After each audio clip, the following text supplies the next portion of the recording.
Bienvenue sur Radio Asso. Je suis ravie d'accueillir aujourd'hui dans mon émission Un temps pour soi, Florian Lucas. Bonjour Florian. Bonjour Ambre et bonjour à tous les auditeurs qui nous écoutent. Super. Eh bien, écoute, pour te présenter rapidement, je crois que tu es un ex-officier de police. Tu as décidé de te consacrer exclusivement à la pratique du magnétisme aujourd'hui, suite à des résultats vraiment incroyables sur des pathologies sérieuses. Tu collabores d'ailleurs avec pas mal de scientifiques et de médecins. Tu animes des stages, des conférences, des formations. Tu as publié pas mal d'ouvrages, dont des best-sellers. Et aujourd'hui, je crois pouvoir dire que tu es vraiment considéré comme l'un des plus grands magnétiseurs. Alors, est-ce que tu peux nous raconter un petit peu ton parcours et surtout comment tu en es arrivé à découvrir que tu avais ce don-là? Alors ça va être un peu long, mais je vais l'expliquer en détail. Tout d'abord un petit rectificatif, j'étais gradé, non pas officier dans la police, mais j'avais la qualification d'officier de police judiciaire, effectivement. Okay. Ça c'est le petit détail. Un point important, enfin moi j'estime qu'il n'y a pas de grands magnétiseurs, okay, mais qu'il n'y a que des magnétiseurs et des magnétiseuses, et le point important c'est d'aider et non pas d'être un grand magnétiseur ou voilà, ça c'est un point très important pour moi, parce que l'humilité, il faut aborder l'humilité pour être un bon magnétiseur. Eh bien, il ne faut pas oublier de rester dans l'humilité. C'est très très important. Okay. Hein? Alors, comment suis-je arrivé là ? Ça s'est déroulé en plusieurs étapes. Déjà, il faut savoir que petit, donc tout petit, à 1 ou 2 ans, ma mère commençait à s'apercevoir que j'avais un handicap, même plusieurs handicaps psychomoteurs notamment, avec des tremblements essentiels très importants. Ensuite, j'ai été gaucher contrarié, j'ai fait de la dystonie, crampe de l'écrivain, faiblesse musculaire, très grande anxiété. Et voilà, donc gros problèmes psychomoteurs qui m'ont fait redoubler 3 fois. Et j'avais de gros problèmes à l'école. Mais j'avais toujours cette foi, on va parler de foi spirituelle, même si elle était religieuse à l'époque. Mais j'ai eu une première expérience où je devais avoir 7 ans environ, 7-8 ans je pense, où j'ai eu les larmes de la Vierge qui sont produites. Alors les larmes de la Vierge, tout le monde ne sait pas ce que c'est, puisque moi je l'ai appris 40 ans après, enfin un peu moins de 40 ans après, 35 ans après. C'est-à-dire que justement, lorsque j'étais enfant, je croyais beaucoup à Dieu, et un jour, ça peut paraître bête, mais c'est la première fois que j'ai été confronté à la mort.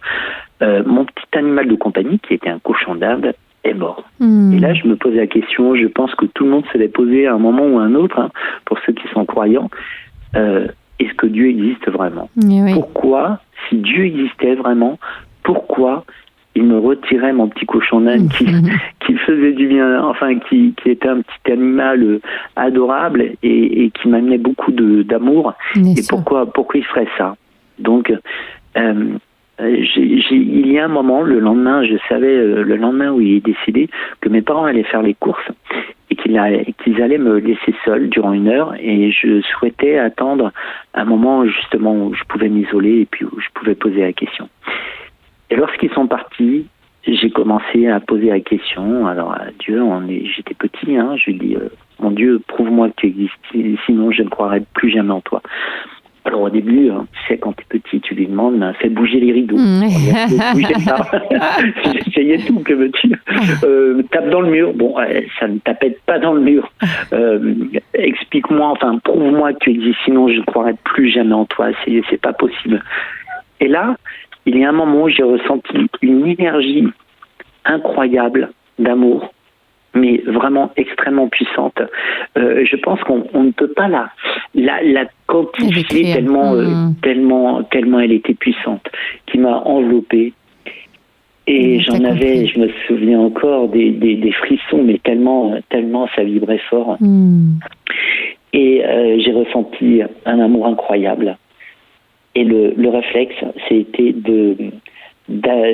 justement, j'avais un tableau de la Vierge Marie, une statuette de la Vierge Marie, qui était posée contre le mur, et j'étais attiré par celle-ci. Et ce que j'ai fait, je me suis rendu vers ce tableau, et j'ai imposé mon doigt autour de la statuette. Et là, qu'est-ce qui s'est produit ?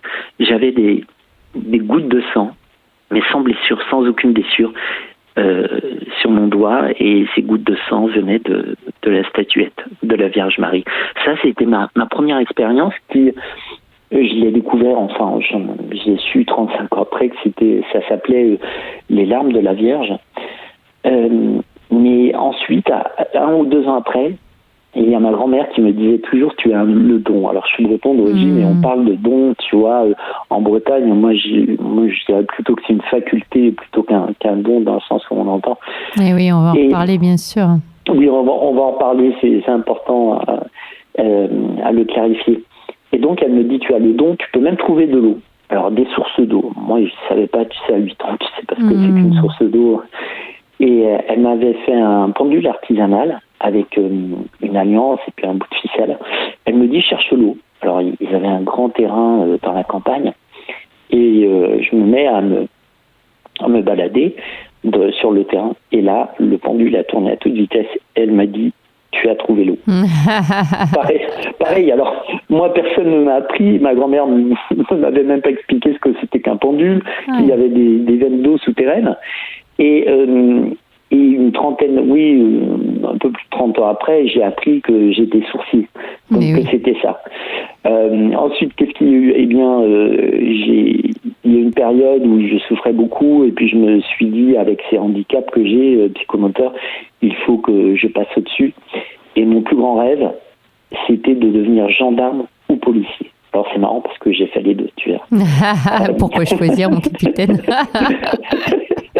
Donc gendarme ou policier, mais comment veux-tu faire lorsque tu as un enfant qui est handicapé, qui a des crises d'angoisse, qui est gaucher contrarié, qui a la crampe de l'écrivain, qui tremble de tout son corps, qui a une faiblesse musculaire, et je t'en passe et des meilleurs, et qui n'a même pas son bac et qui a redoublé 3 fois, eh bien je me suis dit, il faut absolument que j'arrive à me surpasser. Et pour ça, ce qui m'a aidé, outre la foi, c'était, je me suis mis dans le sport, mais pas n'importe quel sport, dans les arts martiaux. Ouais, et dans les arts martiaux, c'est pas du hasard, tu sais, il y a le ki, et donc dans le karaté notamment, qui m'a beaucoup aidé. Tu as joué avec l'énergie. Ça m'a fait travailler. Comment ? Tu as joué avec l'énergie. Exactement, c'était ça. Et cette citation de Mark Twain que je mets dans mon premier livre, ils ne savaient pas que c'était impossible, donc ils l'ont fait. Et bien, c'est exactement ce qui s'est déroulé. J'avais oublié que c'était impossible, donc je l'ai fait. Donc j'ai réussi mon concours de gendarmerie du premier coup. Et j'étais gendarme dans une première partie de ma carrière durant 11 ans. Et ensuite, je suis passé dans la police pendant 14 ans. À ce moment-là, lorsque j'étais jeune gendarme, il y a aussi j'ai une expérience où j'ai réussi à guérir un zona de façon surprenante, enfin vraiment extraordinaire, oui. Ça a été ma première expérience. Et puis après, sur mes proches, ça arrive souvent sur nos proches, tu sais, c'est normal, hein, ils sont à côté de nous. Oui, et puis dès qu'ils ont un bobo, alors mon premier réflexe, personne ne m'avait appris le magnétisme, hein, je suis autodidacte. Et quand on me disait je me suis fait mal au coude, au genou ou quelque part, eh bien je ne sais pas pourquoi, je prenais mon pouce, je frottais doucement pendant quelques secondes, je balayais et j'envoyais vers le sol. Et là je me dis, je suis désolé, je ne sais pas pourquoi j'ai fait ça. Et je m'apercevais que mes proches n'avaient plus mal dans 90-95% des cas, voire dans les minutes qui suivaient. Je n'avais pas fait de rapprochement avec le magnétisme et on appelait ça le truc à la maison. Donc, la fille de papa fait le truc, ou les amis, tiens, tu peux faire le truc. Donc, je faisais le truc. Et puis, jusqu'à ce que, à un moment, je ne voyais peut-être pas suffisamment ce qui se déroulait. Mais je commençais à me poser des questions. Je regardais sur Internet le pouce qui guérit, tu sais, les trucs comme ça, mais je voyais pas de rapport. C'est incroyable, hein, avec le c'est toujours qu'on est dedans. Oui, j'étais dedans, mais oui. Et puis à cette époque, j'étais policier, notamment à la brigade des stupéfiants. Et donc voilà. Et il y a une nouvelle expérience, c'est-à-dire que j'ai une tumeur sur mon œil droit. non cancéreuse, mais grave, puisque je pouvais perdre la vue quand même, une partie de la vue. Donc, ce que j'ai fait, eh bien, j'ai été opéré. L'opération n'a pas fonctionné du tout. La chirurgienne m'a oublié un petit morceau de tumeur. Il fallait refaire une autre opération, non plus avec 3 points de suture sur l'œil, mais 5 points de suture. Une greffe de la conjonctive, c'était pas sûr que ça fonctionne. Donc c'était vraiment terrible. Et on m'a dit, mais essaye d'aller voir une magnétiseuse. Et c'est ce que j'ai fait. J'ai été voir une petite dame magnétiseuse extraordinaire. Et là, de suite, elle m'a dit, oh, mais tu as le don. je ne sais pas, mais je fais des trucs. Alors je lui explique, elle me dit, mais non, mais Florian, c'est du magnétisme quand même. Et puis ça se ressent, t'as un très très gros potentiel de magnétisme. Alors je lui explique, ben voilà, je fais le truc. Et elle, en 2 à 3 séances, elle me guérit mon œil. Tu te rends compte? Elle a facilité la guérison, oui. Ce qui était impossible normalement sans une intervention chirurgicale, c'était strictement impossible. Et elle me dit, écoute Florian, il faut absolument que tu te lances. Et donc j'ai commencé, alors j'aime bien apprendre par moi-même, donc j'ai commencé à faire des expériences en présentiel. Il y a eu des cas, c'est vrai, très très surprenants, voire inexpliqués. Mais qu'on appelle miracle. Alors, miracle, non, ça me convient pas. On va dire que c'est un phénomène qui est encore non expliqué à ce jour. Et en même temps, moi, je trouve qu'on a vraiment galvaudé le terme quand tu regardes vraiment dans l'étymologie, parce qu'en fait, les miracles, il y en a tous les jours. C'est ce qu'on y met derrière. Et je trouve ça très beau avec l'histoire de ton œil, de dire qu'est-ce que je voulais pas voir pour vraiment vibrer mon unicité. C'est une magnétiseur qui me dit, mais tu vois pas que tu as ce don et qu'il y a quelque chose d'autre qui t'appelle. Je l'avais pas vu, non, mais c'est incroyable. Alors oui, effectivement, il s'est déroulé des phénomènes extraordinaires de plus en plus. Je me souviens même de la petite magnétiseuse qui m'a dit de me lancer. Elle me dit, mais Florian, tu peux travailler à distance. Je dis non, je peux pas faire un truc pareil, c'est pas possible, ça marche pas. Elle me dit, essaye. Je dis bon, je vais essayer. Et je me souviens de cette première séance de magnétisme à distance. Qui était, alors c'est une dame qui m'avait trouvé, qui était voyante. La pauvre, elle est décédée depuis, mais elle était adorable. On est restés amis d'ailleurs. Et elle me dit, écoutez, voilà, mon fils a eu un AVC il y a 6 ans. Depuis, il a la main pas paralysée, mais d'insensible, totalement insensible depuis 6 ans, et rien n'y fait. Et a priori, ça ne pourra jamais revenir. Je lui dis, bon, mais écoutez, on essaye, ça coûte rien, voilà, je vais essayer une séance. Et je lui fais une séance de magnétisme. Et là, à la fin de la séance, il me dit, attendez, que je vous explique. Ma main, elle a chauffé pendant toute la séance. Je lui dis, ah bon? Il me dit, c'est la première fois que j'ai des sensations depuis 6 ans. Je dis, mais écoutez, on attend, on verra ça plus tard. Et le lendemain, il m'appelle, mais c'est incroyable, je commence à ressentir le bout de ma main.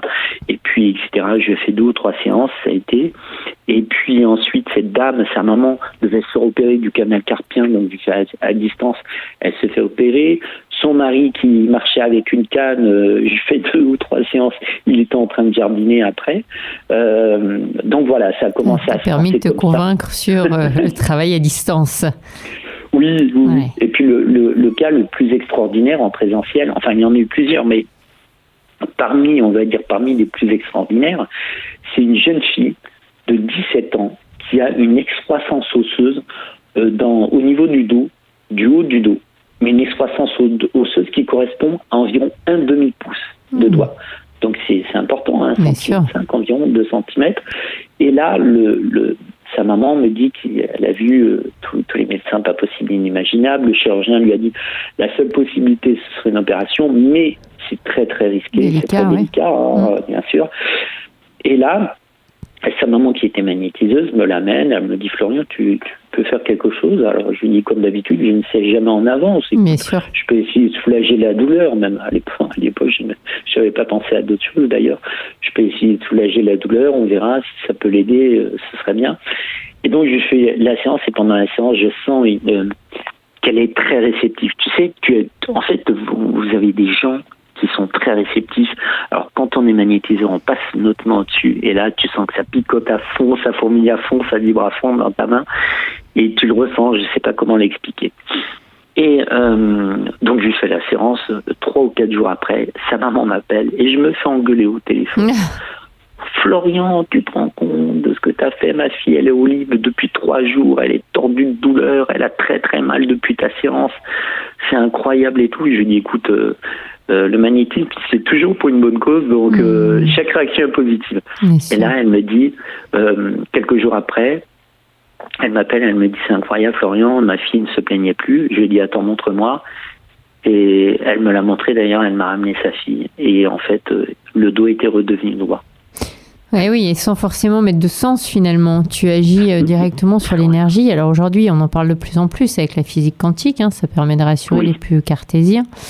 Mais avant de rentrer encore plus dans le cœur du sujet, et ce qui t'a amené d'ailleurs à écrire ce dernier livre qui m'a permis de te rencontrer, de te découvrir sur le guide de l'automagnétisme, est-ce que tu pourrais nous donner une définition du magnétisme et bien sûr de l'automagnétisme, puisque tu nous disais tout à l'heure, finalement on a tous le don ou des capacités. Oui. On va parler de facultés. Après, le don, c'est comme dans tous les domaines, tu sais, dans la musique, chez les artistes, chez les athlètes de haut niveau. Les pianistes et les Mozart, quoi. Voilà. C'est ça. Tu as des gens comme aux échecs ou qui sont plus doués que les autres. Mais je pense qu'il faut plutôt le prendre dans ce sens que dans un autre qui peut être mal perçu et puis mal cadré, et où on dit, il y en a qui pensent qu'ils ont le don, que dans le sens où c'est un don unique qu'ils ont reçu de Dieu et personne d'autre ne l'a, etc. Donc ça, je suis contre ça. J'estime que tout le monde possède cette faculté. Après, il faut en prendre conscience. D'abord, dans un premier temps. Ensuite, il faut vouloir aider avec l'énergie, et puis après ça s'apprend, il y a des techniques. Je fais des parce que tu as failli perdre ton œil quand même avant de vouloir aller là. Comment depuis petit, avec toutes les expériences que tu avais eues, tu as failli perdre ton œil. Il a fallu que tu en arrives là pour accepter d'aller écouter cette dame. Finalement. C'est incroyable, c'est incroyable. Et puis qu'elle se mette sur mon chemin, parce que c'est pas n'importe qui, c'était une dame extraordinaire. Alors l'énergie, le magnétisme, qu'est-ce que c'est ? Eh bien, justement, on va parler d'énergie. Je pense, mais ça rejoint quand même la physique quantique, que nous sommes faits de vibrations qui vont être basses, qui vont vibrer de façon basse ou haute. Je te donne un exemple. Lorsque ça vibre basse, et lorsqu'on est super stressé, lorsqu'on est en colère aussi, lorsqu'on est anxieux, etc., et ces vibrations sont basses au niveau du corps énergétique. Donc on est plus susceptible aussi d'être fragile, d'avoir des maladies, et puis même au niveau mental, c'est plus difficile, etc. Lorsque l'on vibre haut, eh bien, c'est qu'on est dans la joie, le bonheur, la motivation, l'amour surtout, l'amour, la bienveillance, et là, on vibre haut. Donc, et la gratitude. Oui, la gratitude. Ça, je fais des méditations tous les jours. Encore ce matin là-dessus, et tu vois, c'est quelque chose de très très important pour moi. Et j'espère pour tout le monde. Et lorsqu'une personne est malade ou se sent pas bien, ses énergies peuvent se déséquilibrer. Donc, le but du magnétiseur est de tenter de les rééquilibrer, notamment par l'imposition des mains. Il existe, il y en a qui utilisent le pendule aussi. Mais la plus grande source d'énergie, c'est quoi ? C'est notre cœur, c'est l'empathie, c'est cette sensibilité qu'on y met et cet amour incroyable. C'est ça le plus important, c'est d'émettre l'intention d'aider une personne avec son cœur. Une personne, un animal ou une plante, ça peut être une plante, la nature. Parce qu'on est tous reliés. Donc il y a quand même une vraie dimension chez à mon avis, les grands magnétiseurs, si tu me permets ce terme, d'empathie. Oui. C'est très important. De sensibilité aussi, je pense. Je m'aperçois que plus ça va, mais plus je deviens, je le suis. Je suis hypersensible, évidemment. Et je regardais un film encore hier soir, j'étais en larmes. Il y avait un chien, tu sais, dedans. Sur Netflix, j'étais en larmes, mais mais j'en pleurais d'émotion. Et puis heureusement, ça s'est bien terminé, mais j'étais dans un état, mais ça m'a tellement touché. Comme c'était une histoire vraie, ça m'a énormément touché, tu vois. Mais oui, mais c'est ma force, notre cerveau, mais évidemment. Et c'est ce qui te permet de nettoyer des émotions qui sont bloquées à l'intérieur. Alors, dans ton dernier livre, Comment bien pratiquer l'automagnétisme, ce manuel pratique pour soulager les douleurs, etc. Tu proposes énormément d'exercices. Déjà pour sentir l'énergie, la base, pour travailler avec cette énergie à partir de nombreux protocoles. Donc, tu es très, très généreux dans ton livre. Tu offres même des diagrammes à utiliser pour mesurer l'énergie en unité Bovis. Tu expliques comment utiliser les propriétés des cristaux. Tu parlais à l'instant de pendule et plusieurs programmes pour agir justement sur les différents plans de l'être. Alors, quand tu as écrit ce livre, parmi tes autres livres, à qui tu pensais t'adresser? À des praticiens guéris, à d'autres praticiens qui voulaient ajouter le magnétisme dans leur palette d'outils ou à tout un chacun? En fait, à tout un chacun, parce que je pense que ça nous sert, ça peut servir à tout le monde. Regarde, en fait, l'automagnétisme, tout le monde le pratique sans le savoir. Lorsqu'on se fait mal, quelque part, allez, on va prendre le genou, on se blesse, on tombe, on se cogne le genou. Quel est notre premier réflexe? On souffle. Personne n'y pense à ça. On impose notre main dessus. On souffle. Ouais. Et sans faire exprès, on est en train de s'automagnétiser. Et quelques minutes après, on se dit « Ah, ben tiens, ça va mieux ». Donc, si tu veux, je pense que tout le monde possède en soi ce réflexe, cette intuition qui va ressortir ou presque tout le monde. Et donc, c'est pour chaque personne, l'automagnétisme peut aider pour chaque personne. Attention, un point très très important, il faut le faire de façon très rigoureuse et dans la prudence. C'est-à-dire que avant de pratiquer l'automagnétisme, sauf si vous cognez, un bobo quoi, si vous cognez une porte, mais allez voir votre médecin auparavant. C'est lui qui va vous faire un diagnostic et ensuite vous pourrez pratiquer en plus des médicaments pour faciliter, et ça c'est très important. Faut pas se dire oh mais moi je veux pas voir le médecin parce que je veux faire de l'automagnétisme sur moi. Il ne s'agit pas de choisir une médecine énergétique plutôt que conventionnelle, mais d'allier vraiment les deux en fait. Alors oui, moi c'est mon but, c'est ce que je recherche. Tu vois, on retrouve surtout la pratique du magnétisme. Ce qui rejoint la pratique du magnétisme, on le retrouve dans la médecine chinoise. Tout à fait. De toute façon, les mains, c'est la terminaison des méridiens. Puis tu parles de médecine chinoise, mais si tu vas chez les chamans, qui est aussi quelque chose qui m'est un peu familier de par mon passé en Équateur, les chamans soufflent dans la guérison. Puis on dit souvent, là où va l'attention, l'énergie suit. Donc rien que le fait de s'arrêter pour regarder là où on s'est cogné, déjà on est en train de mettre de l'intention de « Ah, je m'y intéresse, je vais écouter ». Et le corps n'a pas besoin de taper plus fort de mon point de vue. Oui, c'est ça, c'est exactement ça. C'est exactement ça. Et tout se rejoint de toute manière. Moi, ce que je recherche, ce serait de faire de façon de pratiquer le magnétisme, mais aussi toutes les médecines douces se rejoignent et le tout c'est d'aider qu'on le fasse en collaboration avec la médecine. Ce serait très très bien, mais de façon sérieuse. Il y a pas mal de livres en ce moment sur le sujet, sur la révolution justement de cette médecine plutôt énergétique et tout en allant de concert avec les médecins, parce que toi tu travailles avec des scientifiques, des médecins, mais c'est vrai qu'aujourd'hui, moi, je trouve qu'on est un petit peu en retard par rapport à certains pays comme les États-Unis. Néanmoins, il y a quand même de plus en plus d'hôpitaux qui travaillent avec l'énergétique, qui travaillent même avec des bols tibétains. Tu vois, j'ai interviewé il n'y a pas très longtemps un spécialiste de musicothérapie, de son, etc. Et tout se rejoint, comme tu disais. Exactement. À partir du moment où on a compris que tout est énergie, quelle est ma facilité pour aller jouer avec, quoi, pour aller la refaire circuler là où à un moment donné elle est bloquée, quoi. Oui, c'est ça. Et puis, il y a un pays qui continue même à développer tout ça, c'est la Suisse.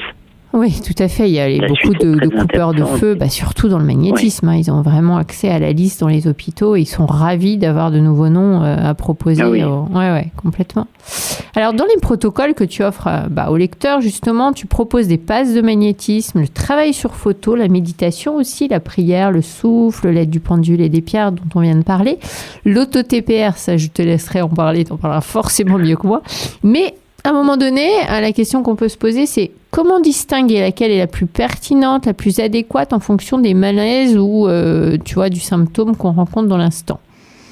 Alors justement, c'est le but du livre. J'ai expliqué les différentes méthodes suivant les cas, suivant les cas que les auditeurs, que les lecteurs auront. Et la meilleure méthode utilisée par rapport à eux, des programmes même, quels outils utiliser par rapport à telle pathologie ou telle autre. Voilà. Après, chaque cas est différent. Il n'y a pas de cas, tu vois, on peut pas dire. Unique, quoi. Voilà, toute personne, pour chaque personne, ça va être ci, ça va être ça, ça va être tel nombre de séances.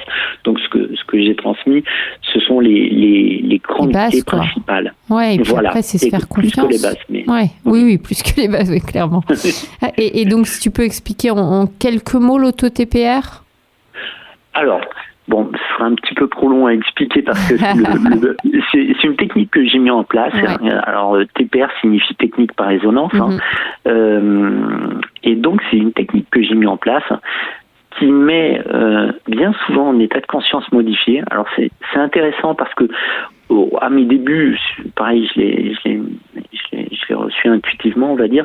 Je pensais que ça pouvait être une forme d'hypnose, parce que lorsqu'on est en état de conscience modifié, ça peut être ça. Mais j'ai eu la chance d'avoir des médecins, notamment hypnothérapeutes, qui ont participé à mes stages de magnétisme, même certains qui l'ont testé, et qui m'ont expliqué que ce n'était pas de l'hypnose, puisque je ne parle pas. J'envoie une intention, on va dire, vers, je ne vais pas tout dévoiler, mais vers un chakra principal, avec une intention et des passes et tout.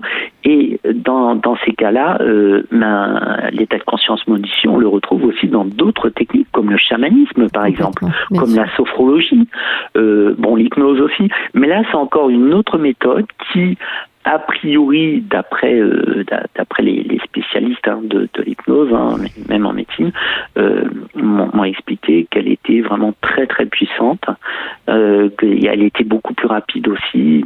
Les résultats étaient très très intéressants.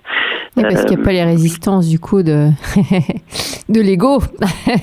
Moi, je suis formée à l'hypnose, Florian. Donc c'est vrai que au niveau de l'hypnose, ce qui est intéressant, c'est déjà de comprendre qu'on est tous naturellement en état de conscience modifié toutes les 90 minutes. Et tu parlais du film hier, vu que le cerveau fait pas la différence, qu'à un moment donné, tu es plongé dans un film, tu voyages avec, que l'histoire soit vraie ou pas finalement. Pour ton cerveau, c'est la même chose. Et exactement, d'ailleurs, j'avais discuté avec une docteure en neurosciences, une américaine, un jour de ça, et elle m'avait expliqué, c'est ce que tu dis, que le cerveau ne fait pas la différence entre la réalité et l'imaginaire. Tu vois, c'est ce qu'elle m'avait expliqué avec des exemples concrets. Et c'est ça, comme tu dis, le film hier, j'étais tellement dedans, en plus, sachant que c'était une histoire vraie. Et ça m'a tellement touché que, waouh, l'émotion était là à son plus fort niveau. Mais c'est beau, c'est pas grave. C'est au contraire. Il faut mieux être comme ça pour tous les praticiens, je dirais, de techniques de bien-être. Il faut mieux être dans la sensibilité, voire l'hypersensibilité, donc l'empathie, que l'inverse, parce que malheureusement il n'y a pas. Si on est hermétique, parce que ça revient à cette image, notre cerveau, notre inconscient, il aime bien bosser avec les images, c'est son langage. Mais si tu es hermétique, tu veux surtout pas ressentir. Comment tu peux échanger avec l'autre? Comment tu peux l'aider à faire circuler ce qui a besoin de l'aide dans le corps? Ça semble impossible, pour prendre tes mots de l'impossible. Oui, c'est vrai que ça semble impossible. Et puis en même temps, je pense que, tu vois, dans technique par résonance, alors, c'est pas forcément en rapport. Enfin, si, peut-être, remarque. C'est que lorsqu'une personne qui est en souffrance vient nous voir, lorsque tu es empathique, lorsque tu es hypersensible, eh bien, justement, il y a une résonance en toi qui, je pense, va émettre encore plus de vibrations pour t'aider à l'aider encore mieux. À augmenter ton potentiel de magnétisme. Parce que j'ai remarqué que les plus belles séances ou les plus grands résultats, enfin les résultats, on va dire, encore non expliqués à ce jour, donc des résultats sur des phénomènes très graves, c'est lorsque j'avais premièrement ma sensibilité avait été très touchée. Voilà, parce que soit c'est une personne qui, alors des fois ça peut être qui avait les tremblements essentiels, donc qui a vécu la même chose que moi, ou soit ça peut être une personne qui était en fauteuil roulant. Un jour, j'ai une dame en fauteuil roulant qui est venue avec son petit garçon de 10 ans et son mari, les vertèbres écrasées. Et je sais pas pourquoi cette dame, elle dégageait, enfin je sais pas pourquoi, ce que je ressentais, c'est qu'elle dégageait beaucoup d'amour, tu vois. Et ça m'a beaucoup touché. Et je me suis dit, waouh, je vais mettre vraiment mon maximum du maximum. Ouais. Et là, j'ai pas pensé à ce qui allait se réaliser, mais je me suis dit, parce que justement aussi une des deuxièmes clés, c'est très difficile, ce que je veux dire, c'est de ne pas attendre de résultats. Oui, voilà, dire ça, c'est dingue. Hein. Ce qui est très compliqué, c'est ce qu'on nous apprend au début quand tu deviens thérapeute, et c'est très compliqué, parce qu'il y a aussi cet ego qui veut absolument... tu parlais de guérison tout à l'heure, mais en fait, on guérit jamais, on facilite. Après, le pouvoir de guérison, il est en soi, ce que tu soulignes, je crois, dans tes livres. Oui, tout à fait. Tout à fait. Hein. C'est pas le magnétiseur qui va guérir la personne. Ce que je pense, c'est que c'est la personne qui s'auto-guérit avec un rééquilibrage énergétique transmis par le magnétiseur, qui sert de canal tout simplement. Et ça me rassure. Et c'est bien aussi parce que justement, ça permet de calmer l'ego de certains. Et de remettre la personne dans son propre pouvoir aussi en face. Qui répond d'ailleurs à la question que j'allais te poser, c'est est-ce qu'une séance de magnétisme ou d'automagnétisme marche systématiquement ? Ça dépend de l'autre en fait. Alors, systématiquement, non, puisque en fait, chaque cas est différent et le 100% ne peut pas exister, c'est impossible. Mais oui, parce que tant que l'autre il a un intérêt inconscient à avoir ce symptôme, ce qu'on appelle nous chez Courant, l'intention positive du symptôme. C'est vrai. Et il y a des gens qui en ont besoin pour vivre. Inconsciemment, attention, il ne faut pas les culpabiliser, les pauvres. Non. C'est pas du tout. Et alors, est-ce qu'il faut nécessairement y croire pour avoir des résultats ? Puis après, on fera une petite pause. Non ? Alors ça, c'est génial. J'adore parce que, pareil, pour la technique par résonance, c'est pareil. Comme je dis aux gens, on s'en fiche d'y croire ou pas, on s'en fiche du moment qu'il y a un résultat. C'est ce qui nous importe. Pourquoi c'est important ? Parce que ça enlève toute forme de pouvoir sur l'autre. Et je pars du principe que, tu vois, pour en revenir juste à la dame que j'ai magnétisée, je n'ai fait qu'une séance. 10 jours après, je vois une dame revenir avec, pareil, le petit et son mari. J'avais pas fait le rapprochement. Et elle me dit, Monsieur Lucas, vous vous souvenez de moi ? J'ai dit non, désolé, je vois tellement de monde. Elle m'explique, elle me dit, vous vous souvenez pas, il y a 10 jours, j'étais en fauteuil roulant. Ça me revient. Elle me dit, le soir même, les douleurs avaient énormément diminué. Le lendemain, j'avais plus de douleurs. J'ai demandé à mon mari de m'aider à me lever et je me suis levé. Alors, elle avait une béquille et elle avait comme une jambière là, de l'autre côté. Et bon, elle faisait pas le marathon, bien évidemment, mais bon, déjà se lever et puis voilà, et se lever d'un fauteuil roulant, c'est déjà beau. Et puis surtout avec les douleurs apparemment extrêmement importantes qu'elle avait. Et puis ça remonte à 1 an et demi, 2 ans quand même. Hein, donc ça mais elle ne croyait pas initialement ou elle croyait pas pouvoir tu sais pas. Parce que moi, le plus bel exemple, tu vois, qui me vient à l'esprit, je suis très familière avec le magnétisme parce que j'avais un papa qui, pour le coup, soignait lui aussi, facilitait le soin en tout cas, de pathologies plutôt spécialisées dans les brûlures, tu vois, lui, les zonas notamment, tu parlais de zonas. Et je me souviens, on a eu pas mal de chevaux dans notre vie et je me souviens d'une jument qui avait des verrues, mais partout autour des yeux. Et on avait appelé, on n'arrivait pas du tout avec les soins traditionnels et les vétos, etc., ce qui nous donnait à faire partir les verrues. Et on nous avait parlé, tu sais, souvent on dit leur bouteux du coin. Hein. Oui, on appelait ça comme ça à l'époque, le bouteux, oui. Je crois qu'en une séance seulement, la jument n'avait plus rien. Et ce qui est fou, c'est que, tu vois, tu te dis, mais l'animal, qu'est-ce qu'il croit pas. Il y a pas ce filtre-là, en fait, tu vois. C'est ça qui est magnifique. Non, mais écoute, j'ai un exemple, on va dire vivant. J'ai une chatte qui, il y a quelques jours, allez, ça remonte à 1 semaine, donc c'est tout récent.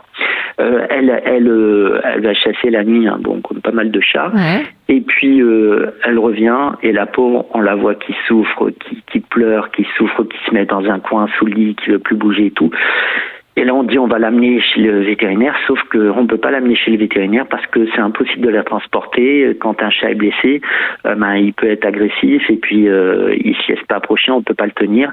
Et je m'aperçois qu'elle a une blessure sur le flanc, sur le côté, qui semble correspondre à une morsure de chat, puisque qu'il y avait deux petits points rouges de morsure, enfin ce qui pourrait correspondre à une morsure, et elle souffre beaucoup et on ne peut pas la toucher, elle commence à tituber et elle est très très très très mal.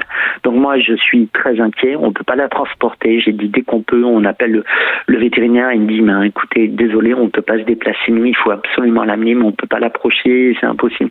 Donc je décide de la magnétiser de suite. Et là, écoute, en moins de 24 heures, le chat est en pleine forme. Elle qui avait du mal à marcher, qui boitait, elle est en train de courir 24 heures après. Et il n'y a plus aucune trace, je dis bien aucune trace de ce qui semblait être une morsure. Donc, elle est en pleine forme, hein, on l'avait passé tout à l'heure. Donc, c'est génial. C'est incroyable, tu prêches ça c'est chouette. Mais j'aurais voulu l'amener chez le vétérinaire, mais j'avais un gros problème, je ne pouvais pas, malheureusement. Donc les chats, et puis c'est pas la première fois que je fais, je crois que c'est la 4e fois où elle était vraiment mal, où elle s'est blessée une patte, ou voilà, elle est très réceptive en tout cas. Donc les chats n'y croient pas. Non, mais c'est ça, il y a de plus en plus de livres d'ailleurs. Hein. C'est ça, sur le magnétisme, les protocoles adaptés à la communication, aux animaux et notamment la communication animale, bien sûr. Ah, mais écoute, la communication animale, oui, moi je m'amuse avec ça, parce que j'ai d'autres petits chats où on habite et qui sont sauvages, qui viennent de la forêt. Et au début, quand notre chat les a vus, forcément, ils n'aiment pas. Hein, c'est la guerre des territoires. Oui, ça fight. Et je leur ai appris, mais vraiment, c'est incroyable, hein, de ne pas se battre et de faire la paix. C'est assez incroyable.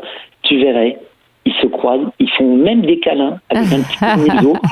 Et parce que j'aurais expliqué aux deux, aux trois et aux autres, hein, parce que quand ils venaient sur le terrain, j'aurais dit, écoutez, la paix c'est le plus important, ne vous faites pas la guerre, respectez-vous les uns et les autres, aimez-vous et tout.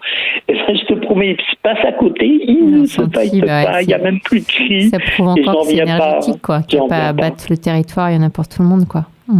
Ouais, et puis ils comprennent, et ça se voit dans le regard, tu sais, ils me regardaient les deux, parce que je les avais en face de l'autre, j'aurais dit, écoutez, voilà, vous faites la paix entre vous, je ne veux pas, que pas de tension, que de l'amour et tout. Ils ont compris, c'est sûr.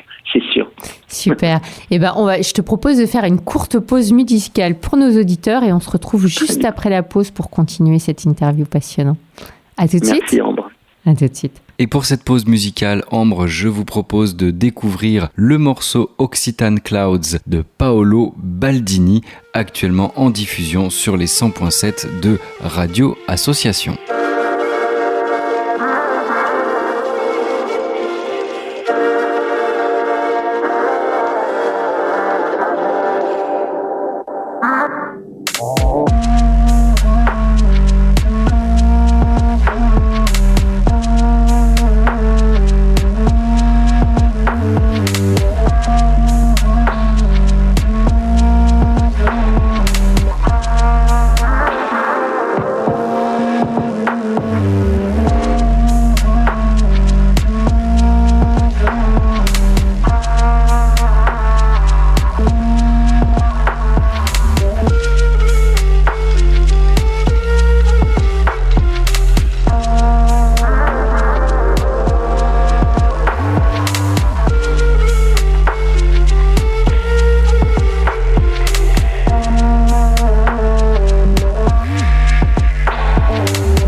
In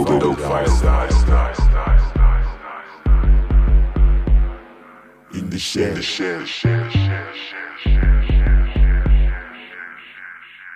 On se retrouve avec Florian Lucas pour nous parler du magnétisme et de son dernier ouvrage pour pratiquer l'automagnétisme. Coucou Florian. Coucou Ambre.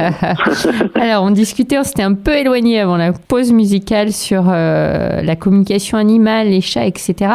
Alors je reviens au cœur du sujet, qui est vraiment ce que tu abordes dans ton dernier ouvrage. Quand on parle d'automagnétisme, je me posais la question, quand on a des blocages énergétiques soi-même, est-ce qu'on peut magnétiser correctement avec le seul pouvoir de l'intention ? Alors, en automagnétisme, le blocage, si c'est un blocage, s'il s'agit d'un blocage émotionnel, c'est difficile. Pourquoi ? Parce qu'on n'a pas suffisamment de lâcher prise par rapport à la situation. On ne peut pas suffisamment prendre de recul.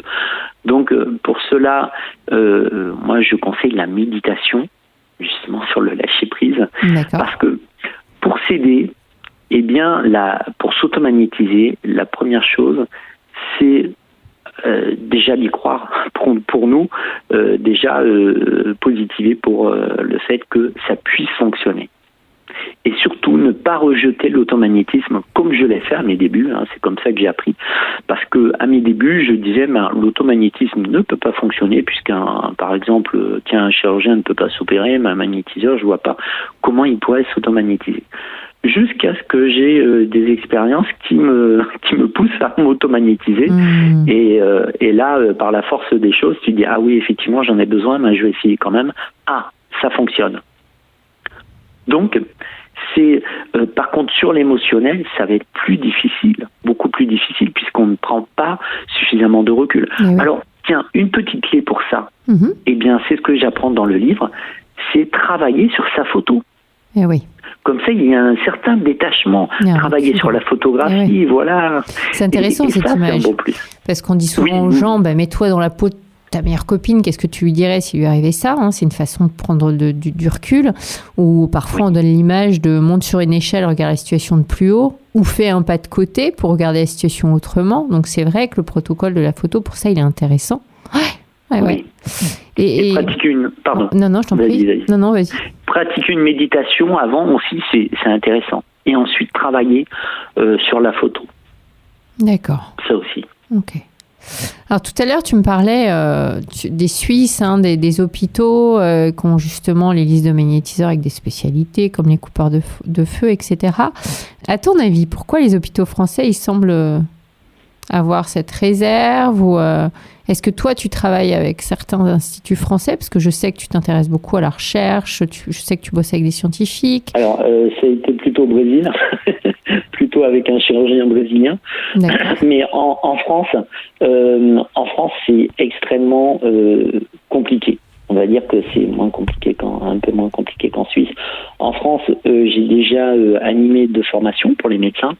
Et il y en a un, c'était dans le 41 pour un centre de scénologie. La scénologie, rappelons-le, c'est pour tout ce qui touche le cancer du sein. Donc, ce qui les intéressait, c'était la radiothérapie. Donc, comme je coupe le feu, effectivement, comme ton papa le fait.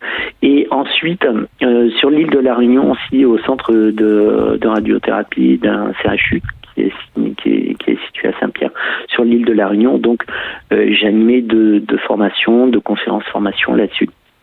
Et ce qui intéresse surtout, plus particulièrement, on va dire, la médecine, c'est les brûlures, parce qu'ils n'arrivent pas à expliquer comment cela fonctionne, fonctionne aussi bien, aussi fort, et c'est vrai que ça paraît, c'est même inexplicable à ce jour de voir quand on voit les résultats, notamment sur de la radiothérapie. C'est très intéressant pour la radiothérapie. Ouais, et ça marche très très souvent. Mais ça marche très très bien, et je crois qu'il y a de plus en plus d'études et d'associations créées pour faire des recherches en lien avec les centres de lutte contre le cancer.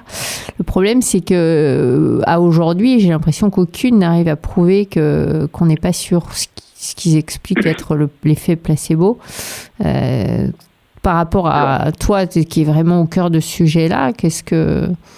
Alors, l'effet placebo, L'effet placebo fonctionne en général d'une durée de 24 à 48 heures maximum et sur 3 mois de façon exceptionnelle en discutant avec un spécialiste. D'accord. Mais l'effet placebo ne fonctionne pas surtout, malheureusement je dirais, parce que on le sait bien, hein, les cancers forcément l'effet placebo ne va pas fonctionner. Les brûlures c'est pareil pour les mêmes cas et certaines pathologies, beaucoup de pathologies ne fonctionnent pas avec l'effet placebo, malheureusement je dirais. Donc le problème, c'est que on dit que le magnétisme n'est pas reconnu en France parce qu'il n'a jamais été prouvé. Ouais. D'accord ? Ouais. Mais malheureusement, aucune étude scientifique n'a pu être effectuée en ce sens. Que ce soit positif ou négatif, que ce soit pour prouver qu'il y ait des résultats positifs ou pas. Ouais. Pourquoi ? Parce que le gros problème, c'est que j'en avais discuté avec des scientifiques qui m'ont dit, Florian, nous on veut travailler dessus, mais on peut pas. On est bloqué. Ils sont bloqués. Donc là, c'est le grave problème qui se déroule en France. C'est que d'accord, le magnétisme, on dit, tout ce qui n'a pas été prouvé n'existe pas. Je suis désolé, la Wi-Fi, avant que ça... voilà, si on parlait de Wi-Fi il y a encore 30 ans, on dirait maintenant, ça n'existe pas. L'acupuncture n'a été reconnue que dans les années 80. L'hypnose en France n'a été reconnue auprès du corps médical qu'en 2001. En 2001, depuis 2001, alors que ça existe depuis quelques siècles, depuis 1700, depuis le 18e siècle et certainement auparavant même, mais depuis le 18e siècle où ça s'est développé avec le pionnier du magnétisme qui était Franz Anton Mesmer. Tout à fait. Et ensuite, il y a eu des hypnothérapeutes qui étaient magnétiseurs aussi, dont le marquis de Puységuire qui a transformé le magnétisme en hypnose. Certains chirurgiens notamment s'en servaient à cette époque en Angleterre, les médecins s'en servaient, les chirurgiens s'en servaient surtout en Angleterre de l'hypnose pour opérer. Mais leur base c'était le magnétisme. Même au XVIIIe siècle, le magnétisme et l'hypnose étaient considérés comme la même pratique. Donc pourquoi depuis 2001 ça n'a été reconnu que depuis 2001, c'est quand même incroyable. Depuis le temps que ça existe, depuis plusieurs siècles. Et le magnétisme, pareil. Le problème, c'est que les scientifiques qui souhaiteraient effectuer des expériences sur le magnétisme sont bloqués parce que on va leur dire que c'est un domaine sur lequel il ne faut pas travailler. Corinne Sombrin, qui, au niveau du chamanisme, qui est quand même quelqu'un de très cartésien. Pareil, j'ai eu l'occasion de discuter avec un des scientifiques qui a travaillé avec elle.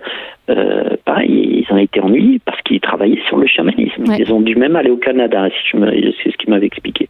Donc, et en France, c'était pas possible.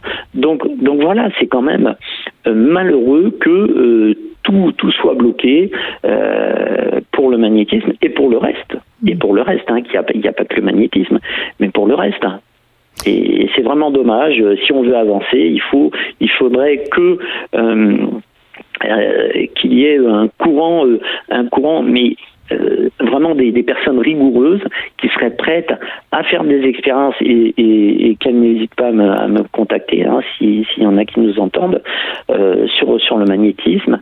Et voilà, ce serait très très intéressant pour tout le monde. Alors tu parlais justement que quand on est bloqué au niveau émotionnel, c'est difficile d'aller faire de l'automagnétisme. Pour quel type de mots, toi, tu recommandes le magnétisme ? On sait que parfois, je sais pas, certains courants vont être plus appropriés en fonction des symptômes, des pathologies, des douleurs.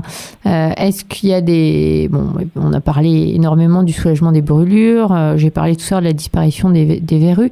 Est-ce qu'il y a des cas où tu dis, là, le magnétisme, c'est vraiment une bonne idée d'aller explorer? Alors je dirais tout au niveau physique, à savoir que là où ça n'a pas fonctionné, et c'est normal, j'étais parti au ski une année et j'étais à la station de Val Thorens, donc qui est une des plus hautes d'Europe, et j'ai eu un abcès dentaire. Je peux te dire qu'avec l'altitude, ça fait très très très très mal, surtout qu'il gonflait avec l'altitude. J'ai commencé à vouloir me magnétiser et la douleur était tellement importante que là, je ne réussissais plus à me magnétiser. Hein. Bon, c'est du bon sens. Hein. Donc, lorsqu'on a vraiment trop mal, on ne peut plus réussir à se magnétiser. Lorsque émotionnellement on est trop impliqué, pareil. Bon, il y a la photo, si c'est assez léger, on peut, mais sinon c'est compliqué. Après, pour le physique, tiens, je l'ai fait il y a pas longtemps. Eh bien, les coudes, tendinite du coude. Ah, le tendinite, ouais, d'accord. Voilà, des boutons pour la peau. Tu peux faire, j'ai une arthrose du genou stade 4, quand même. Hein, donc on m'a proposé encore il y a 5-6 ans une prothèse de genou. J'étais en train de faire du vélo encore ce matin. Et je continue mon sport. Incroyable. Alors je cours plus comme avant, mais au moins que je puisse repousser le plus possible la prothèse du genou, ne pas en avoir, ça me rangerait bien. Pourtant stade 4, donc plus de cartilage, et quand je marche, on m'entend clac. Hein. Donc, mais je continue à courir, à faire du vélo, à faire du sport, du fitness et tout. Donc tout ce qui est structurel, peau, physique. Alors, oui, un des cas qui m'a le plus surpris à ce jour, oui, c'est celui-là. Ça s'est déroulé il y a une dizaine d'années à peu près. J'étais voir ma dermatologue et elle m'a décelé un grain de beauté qui n'était vraiment pas beau. Tu en parles dans ton livre. Ouais, voilà, ça a été mon expérience la plus la plus surprenante à ce jour, et qui, waouh, c'était quand même ça paraissait en tout cas très grave. C'était en plus au niveau de la poitrine. Donc derrière, tu as les poumons, tu as les os, tu as le cœur, même pas loin. Mais bon, ça va très vite. Elle me détecte ce grain de beauté qui avait changé de forme en 2 mois, qui avait doublé de volume, qui avait une forme en forme de trèfle et non plus de circulaire. Les couleurs avaient changé aussi, et elle m'a expliqué qu'il était vraiment pas beau, à tel point qu'il fallait faire une biopsie le plus rapidement possible. Donc 2 semaines après, j'avais une intervention pour une biopsie, et elle m'a précisé, mais écoutez, je vais devoir creuser large, faire un gros trou, on va l'envoyer en laboratoire parce qu'il est pas beau. Donc là, j'ai eu les poètes, hein, j'ai eu peur, hein, j'avoue, hein, c'est pas, ça fait réfléchir quand même. Et là, je peux vous dire que j'étais motivé pour l'automagnétisme. Moi qui ai du mal à faire 5 minutes par jour, là, je faisais 3 fois 15 minutes par jour, matin, midi et soir. Et j'avais même pris des photos. Tiens, c'est intéressant. Et tu l'as fait pendant combien de temps ? Alors, donc 15 jours après, j'avais l'intervention. Au bout de 4 jours, on commençait à percevoir une sensibilité, un début, de couleur, de forme, mais un tout petit peu, c'est de dimension, de taille. Au bout d'une semaine, là, c'était vraiment voyant, on voyait, même on constatait qu'il y avait une différence. Et au bout de 12 jours, le grain de beauté était redevenu normal, avec une tache, quand j'étais là voir, il était tout à fait normal, de 12 mm, il est passé à 6 mm, la forme était ronde, la couleur était redevenue normale. Il y avait, je ne sais pas pourquoi, ça a terminé avec une petite auréole rose clair autour quand j'étais là voir, mais rose clair, enfin, qui est parti d'ailleurs quelques jours après. Et je lui dis, attendez, avant de faire l'intervention, s'il vous plaît, je me suis magnétisé, vous pouvez le regarder. Et là, elle le regarde, bon, elle est surprise. Et écoutez, monsieur Lucas, on va attendre, je vais vous mettre sur surveillance tous les 3 mois et je ne vais pas faire d'intervention. Okay. Et je lui ai dit, qu'est-ce que vous en pensez ? Et là, tu sais ce qu'elle m'a dit. Non. Mais écoutez, j'ai dû me tromper, ça devait être une égratignure. Vous avez dû vous gratter. Oui, incroyable, hein, incroyable quand même, hein, parce que pas de remise en question, pas de. Alors qu'elle l'avait constaté, et j'étais venu pour qu'elle le retire, et elle l'a mis en biopsie en urgence, quoi. Donc ça, c'était le cas ce jour qui m'a le plus marqué. Pour ma vue vraiment aussi. Touché émotionnellement, oui, ça, là, t'es motivé, hein, là. Je peux te dire que il faut prendre du recul, hein, parce que bon, je savais que ça pouvait être grave. Alors. Et malgré ça, tu vois, tu parlais d'émotionnel tout à l'heure, tu as réussi à avoir ce recul nécessaire pour pouvoir transformer l'aspect de ce grain de beauté. C'est vrai. Après, attention, je reste très prudent parce que la seule preuve scientifique, enfin la seule preuve médicale qui aurait prouvé que ça pouvait sembler ce qu'elle voulait me faire entendre. Ce qu'elle voulait me faire entendre, quoi. Ça aurait été le résultat de la biopsie. Bien sûr. Non, mais tout à fait. concrétiser le résultat médical. Bon, là, il n'y a pas eu de biopsie, tant mieux pour moi. Ce que je trouve intéressant en même temps, c'est que tu vois, tu disais, l'émotionnel peut compliquer le procédé, mais je te dirais qu'à l'inverse, si tu utilises cette émotion, cette peur en l'occurrence, on sait qu'en physique quantique, c'est les émotions qui nous permettent d'attirer à nous le résultat final. En utilisant cette peur, à mon avis, ça peut doubler les résultats. Alors exactement, c'est intéressant ce que tu dis, Ambre, parce que oui, cette peur, en fait, elle était canalisée, c'est-à-dire qu'elle n'était pas bloquante, c'était pas une peur bloquante. C'est un peu, c'est le même sujet que l'adrénaline, le stress positif et le stress négatif. Lorsque j'étais policier, si je rentrais dans une intervention sur un gars extrêmement dangereux et armé, et quelquefois avec des pitbulls, même avec des chiens, etc. Il y a l'adrénaline montait, le stress positif était bien là, donc tout le sang était concentré sur les muscles principaux, le cerveau avec la concentration qui était augmentée et tout. Donc l'énergie n'était pas bloquante, mais au contraire était très très positive. Là, je pense que c'était le cas, elle n'était pas bloquante parce que j'avais réussi a priori à prendre suffisamment de recul. Et c'était, puis j'étais motivé, j'avais pas envie d'une biopsie, surtout que je pratiquais encore le triathlon à l'époque, et c'est con à dire, mais je me disais, oh mince, je vais louper des entraînements et tout, oh là là, je pourrais plus nager pendant quelques semaines, j'ai dit, oh non, c'est pas possible. La motivation, ouais, génial. Alors pour terminer, sur justement, sur tes enseignements si riches, au-delà des livres, tu l'as dit, tu proposes des stages, des conférences sur le sujet de l'automagnétisme. Combien de temps faut prévoir pour apprendre justement à s'automagnétiser? Est-ce que c'est la même formation pour devenir magnétiseur ou pas? Comment ça se passe? Alors, le livre peut énormément vous aider déjà pour des petits cas ou même au niveau émotionnel et physique. Le livre suffit pour vous aider sur des petites choses et tout. Après, c'est sûr, si on veut aller beaucoup plus loin, j'en parle de toute manière dans mes formations, que ce soit en présentiel ou en ligne, l'automagnétisme, si on veut aller beaucoup plus loin, ce qui est important, c'est un enseignement, soit en présentiel, soit avec le coaching privé. Donc là, on va beaucoup plus loin. Mais sinon, ce livre peut vous aider à même très bien vous aider à vous automagnétiser. Ok. Et tu proposes tes prochains stages, en général, tu les proposes où? Tes formations, tes stages? Écoute, ça va être sur Verrières-le-Buisson, qui est en région parisienne, près de Sceaux, dans un centre ayurvédique qui s'appelle AIMSA. D'accord. Et sinon, en Bretagne, au mois de novembre, j'en fais 2 par an en Bretagne. Génial. Super. Près de Rennes. On peut trouver tout ça sur ton site internet? Oui, sur mon site florianlucas.com, c'est très simple à retenir. Et voilà, sinon j'anime aussi des formations en ligne avec coaching privé. Donc c'est intéressant parce qu'on va très loin aussi, puis on peut faire les exercices en direct derrière la caméra. Et ce que je demande, c'est beaucoup de pratique aussi. C'est 6 mois de pratique, des témoignages positifs. Il y a j'offre aussi un e-learning donc pour une révision complète pendant 1 an. Donc si tu veux, la formation complète, elle va durer quasiment 1 an, quoi. Génial, super, ouais, vraiment du sérieux. Mais écoute, un grand merci Florian pour d'avoir accepté déjà mon interview. On te souhaite énormément de succès avec ce livre, ta pratique et de continuer à accompagner si bien les gens qui font appel à toi.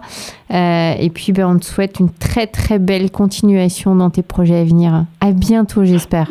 Merci beaucoup, Anne. Écoute, je prépare mon 6e livre, donc voilà, il y a encore on a hâte d'en parler la prochaine fois. Super. Oui, un très grand merci à toi.